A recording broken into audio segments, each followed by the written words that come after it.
Welcome to Season 5 of the Excel Still More podcast. I'm still your host, Chris Emerson, and I'm here to encourage you in your walk with the Lord, and I'm glad you've joined. The program continues to be sponsored by Cunningham Financial Group. John is a good friend, and he's helped me and my family in everything from stock and mutual fund investing to annuities, life insurance, and retirement planning. I certainly commend him to you. If you have needs in any of those areas, you can reach him at 205-326-7364. Thank you again for your ongoing encouragement and support. Let's get started. Hey, welcome back. I hope that your day is going well, and I thank you as always for listening. So today we're going to try something a little bit different, or maybe I should say start something a little bit different. I would like to share with you a series of episodes that relate to a series of rules or character traits that are vital in the home and really are just extremely important in any environment where God expects you to interact with others. So the plan here is to share with you 6 episodes, probably not back to back, but certainly within a short period of time, related to a great book that we are using here at the Lindale Church for a quarter's worth of Bible study. My friend Jacob Hudgens just recently published the book House Rules, and it is awesome. I will have a link to it in the show notes. I recommend you buy the book, read it with your family. Consider teaching it or sharing it with your fellow Christians. It really has limitless application. So as I've been teaching it in the auditorium class and questions are getting asked and comments made, I've increasingly thought that this would make a great set of ideas to share with you. Now, let me be very clear about the parameters of this study. I will read for you 10 life rules in a moment that are not in any way confined to the family. In fact, on the most basic level, whether you have a family or not, these qualities need to dominate you on your own, and then they need to permeate and influence the way you interact with anyone. It can be people you work with, certainly people in your home, worship with, play sports with, whatever it is. In fact, as an example of that, we are creating a pretty good size poster of these 10 rules that are going to be put up at the Triumph Village location in Tyler. That's the men's rehab facility you've heard me mention several times, where we've made a lot of inroads in teaching and converting. And they came to us asking for that because these are the things they need to be the right kind of men even before they return to their families. But on the other hand, I do not want this short series to be too generic. I do want to focus in on the home. You will hear it strongly in the first half of today's episode, and then as we get into the rules, you will hear home applications throughout. There are reasons, really important reasons, why we need to get things right at home if we expect things to go right anywhere else. I will say this about the home, though. It doesn't have to be that perfect picture traditional home. These applications are not just for a married couple or a family with kids. When we talk about home rules, we mean the way you interact with the people with whom you spend the most time, the people who know you the best, the ones that you are connected to in a powerful way. Certainly, it includes everyone who lives in your home with you, but it's less about your home address, and it's more about who you are around the people where you are the most transparent, and who they are, and the kind of standard that you hold one another to. So, for instance, if a college student in a dorm is listening, yes, we're talking about rules for how to behave and interact when you get home for Thanksgiving, but we're also talking about every other night in November with the people you are currently residing with, living around, being influenced by, and influencing. So before we jump in, let me get a couple of things on the table for how this will go. Jacob's book has 12 chapters, an introduction, and then 10 rules, and then a conclusion. We will break that down into 6 episodes. So today, for the first half, I'll talk to you about some introductory ideas related directly to the home, and then in the second half, we will talk about rule number 1. And then, depending on the feedback I get from you, I'll either rattle off 6 in a row or we'll spread them out, but each week we'll cover 2 rules. So week 2 will be rules 2 and 3, and then 4 and 5, and then the last episode will have rule 10 and some concluding remarks. I also do not want to hide from you where we're going, so I will read for you all 10 rules right now. Rule 1, home is a safe place. Rule 2, all people deserve respect. Rule 3, we tell the truth. Rule 4, we speak with love. Rule 5, no gossip allowed. Rule 6, we take responsibility. Rule 7, we deal with our problems. Rule 8, we lead by serving. Rule 9, we control ourselves. And Rule 10, angry doesn't equal right. I will post those in the show notes. Feel free to take a look at them. They may sound very simple when I rattle them off like that, but they stack upon each other in an incredible way. And again, it's really about defining who you are and becoming the kind of influence on the people that you love that give them the best possibility to live a great life. Okay, let's focus in on those people that you love, the most basic and initial unit that God created, and that is the family. Like I said, we'll end up with application all over the place and all different kinds of relationships, but we need to talk about what happens at your home address. We need more moms and dads, husbands and wives, and even the children to understand the importance of what happens there and how it ends up affecting everything else. Let me take 5 minutes and walk you through several phrases that are found in chapter 1 of Jacob's book. Number 1, what starts at home changes the world. I want to ask you about that. Do you believe that churches are really just made up of a bunch of families? That society and government is just made up of a bunch of kids who grew up in certain homes and learned certain things and then ran for office? I strongly contend that at least in terms of what happens naturally, as goes families, goes everything else. Now, that's not to say that someone raised in a troubled home cannot find a good path, but it is much harder to find. There's no doubt that no matter what kind of home you were raised in or what mistakes you have made with your kids, you and they can go on to build great families and lives. But think about how that lowers the probability of that and how many obstacles that shouldn't even be there that they have to overcome. Let's own that idea that what we start at home is the way we influence the world. Here's another line to consider. Homes are habit incubators. You know what an incubator is, right? You put something like an egg that has great potential and it creates an environment to take what's there and cultivate that and help it grow. Your home is a place where your habits become normal, they become fairly regular, and the home tends to get set up in a way that caters to those habits, helps them stay in place and grow and maybe even seed for your whole life. So all of a sudden it's like, I really need to build good habits at home because they're probably going to grow in me and never go away. This idea that I can have bad habits at home and be distracted or whatever, but when I leave the house and get into the real world, I'll do all the right things. Well, that's an incredible mistake, one, but it's also a misuse of what's possible in the home because it can work the other way as well. You start good habits at home because it's where you spend the most time, because you will cultivate an environment, your home, that fashions itself to those habits. And so time and attention put there to develop them will be great. The third phrase is a lot like it. Homes are growth engines. In a very literal way, your children start out super small and you feed them and tend to them and they grow. Hopefully, they're not the only ones that grow as you interact and as routine at home starts to develop you on the long term, you're growing as well. But I think a really great question is, what are you growing?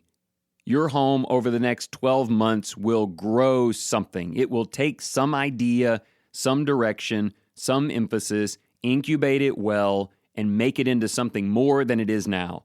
If I ask you to tell me in your home what that thing is right now, what would you say? What are some intentional things you're doing because you know that growth is imminent? Now, I want to assume that there are a lot of good things, and you're going to get a ton of great ideas in this series. But there's another sentence in that opening chapter that kind of wakes me up a little bit, because homes are also hypocrisy revealers. I do not like that point. I don't want that to be true. For one, I just don't want to be a hypocrite, but if I am, I don't want my family to find out about it. But of course, I would have to be totally ignorant to think that I have hypocrisy in my life and my family doesn't see it. Home is where most of us spend most of our time. It's where we lower our guard. It's where we go after a long day when we're tired. It's where our true nature is shining through. It is probably where our most honest selves reside. If there is integrity, your family will see it. If there is hypocrisy, your family will know it. I've thought for a long time, I don't want to be one of those preachers where my family hears me preach something and they're looking at me thinking, that's not who you are. That's who people think that you are. That's how you act when you're in the world. But I know you in your pajamas, and that's not how you live. That will do more damage to my kids than anything else. So I've really been thinking hard about the clearest and most dominant preaching that I do, and that is the evenings and the mornings and the time I spend with the people in my family. And again, no matter what your construct looks like, make sure your best example of Christ is seen by those who are closest to you. Okay, that's the halfway point, and I hope it's built in some urgency to this project. So let's jump in with rule number 1. Home is a safe place. Now, this led to some diverse and interesting discussion in the opening week of our Bible class. Because while Jacob is challenging us to talk about the way we relate to each other, there is a bigger picture of safety that needs to be discussed. Predominantly, I would call that physical safety. To me, our homes need to be a place of safety from violence and harm. The truth is, this world is filled with sin. There are predators. There are people who would hurt us for their own gain. If you have children, there are particular things that you need to be mindful of. Some of those are dangers that were just as true 100 years ago as they are today and have nothing to do with technology. Our home should be a place where we are careful with who interacts with our family, with who stays in our home, with who our family members are with, that can keep them from being violently attacked or assaulted. It pains me to say it, but after 22 years of ministry and plenty of counseling sessions and Bible studies, there are a great many people who leave their home into the real world and they have never really known security and bodily safety. This needs to be a top priority, obviously from the sense that parents and spouses and siblings should not physically or immorally harm one another, but also in the mindfulness of who they interact with and who is brought near to them. Add to that the digital factor, digital online predators, the way that they work and the grooming that is done through the internet, and young teens that are ill-equipped to handle this have been drawn and influenced by very dangerous people. Listen, I know it's not fun to talk about. It is not a centerpiece of conversation in our family, but once or twice a year, we do a check on a lot of things. We double-check the digital access. We have conversations with our kids about their friends. We do our best to protect our kids, but it's not just about kids. It's about a husband protecting his wife in the way that he treats her. It's about roommates or college dorm mates and the need to create a protective, safe place where we look out for each other. I know as Christians, we usually emphasize that, hey, things happen in the flesh, but it's really about the soul and the spirit and spiritual hope. I totally get that. That's priority 1 and the ultimate goal. But I'm just telling you that when there is fear in the flesh, it adds great difficulty in cultivating that relationship with the Lord. And oftentimes, those things were preventable with a little more mindfulness by the people closest to them. But beyond those things, what I really enjoyed about the chapter is Jacob was more talking about just a safe environment to express yourself, a place where you can be honest, where you can ask questions, where you matter. We'll talk about this next episode when we get to respect. But if respect is just a matter of an authority figure getting it, then that authority figure doesn't get it. Respect is about a shared human dignity and the way that we infuse that value into everyone in our home. You matter. Your safety matters, not just physically, but emotionally. I don't want you to feel judged or unimportant or marginalized. This reminds me of Ephesians chapter 6, when the Apostle Paul wrote to fathers, do not exasperate your children, but bring them up in the discipline and instruction of the Lord. Now, to be clear, discipline and instruction can mean having to get on to them, having to punish them, having to exert authority over them. But if those fathers are to be like God, they must do it for the child's well-being, not out of their own anger or purely for themselves. If I'm talking to a man right now, let me just say, your wife, your children, anyone under your care should feel safer because they are under your care. And I don't just mean you've locked down internet access on their phone. And no, we don't mean that you never exert your authority or make a decision with which they don't agree.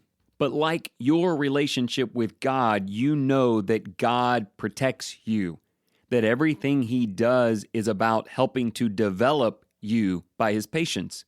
Even discipline is for your benefit. So to be more specific and practical about that, and to branch out even beyond the home, here are 3 things I want to conclude with. Your home, your closest relationships, the people you are most honest with and who know you the best, those relationships need to have this kind of safety. Safe to speak, safe to learn, and safe to fail. I think it's probably true that we sometimes overlook these basic ideas of security.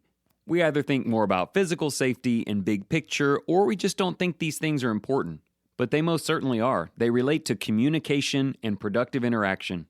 And when people can't find that at home, in their marriages, kids, parents, any of it, that yearning will never go away, and they may find it somewhere else.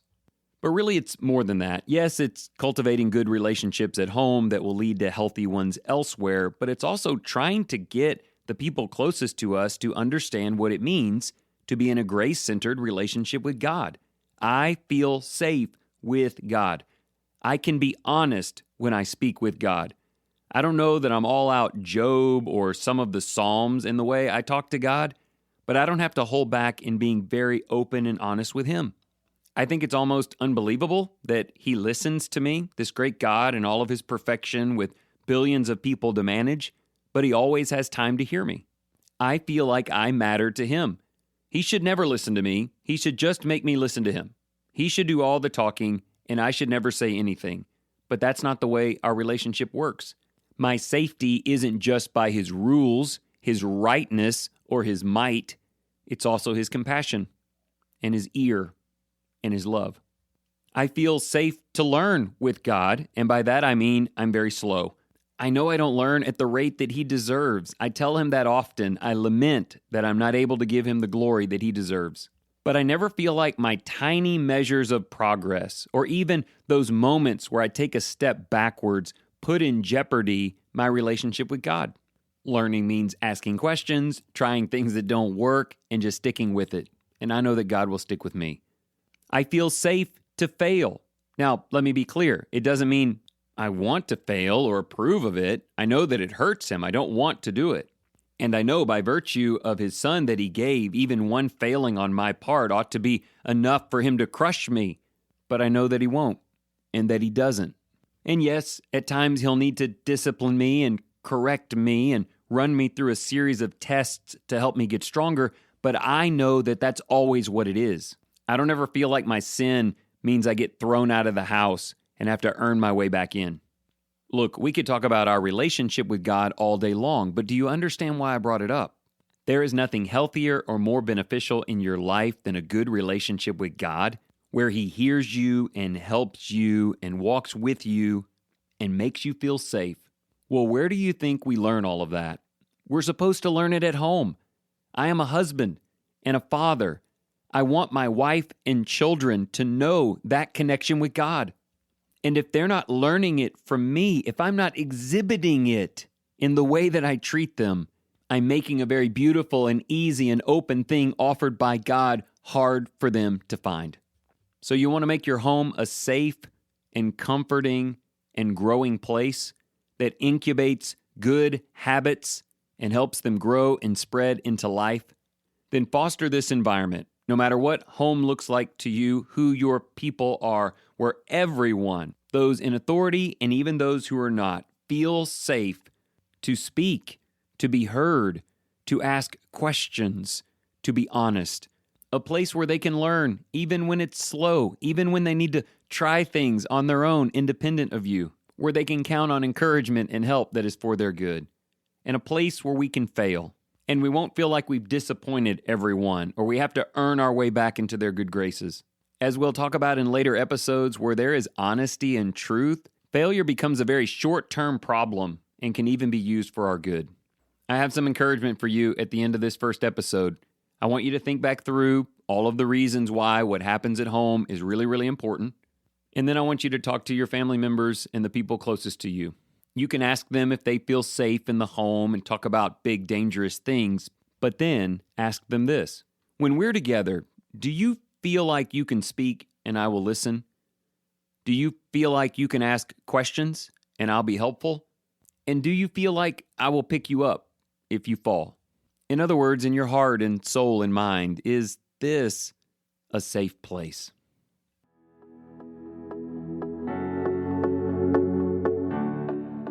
Thank you so much for listening in today. If you enjoyed this program, will you share it with someone you care about? One thing I've learned over these 5 seasons is that there's nothing as powerful in advertising as word-of-mouth sharing between friends. Speaking of friends, let me once again commend you to give John Cunningham a call. He and his team have a wide variety of tools to help you use your present budget and life to build towards a more secure and hopeful financial future. Once again, you can reach him at 205-326-7364. And always remember, whatever you choose to do today in the name of the Lord Jesus Christ, excel still more.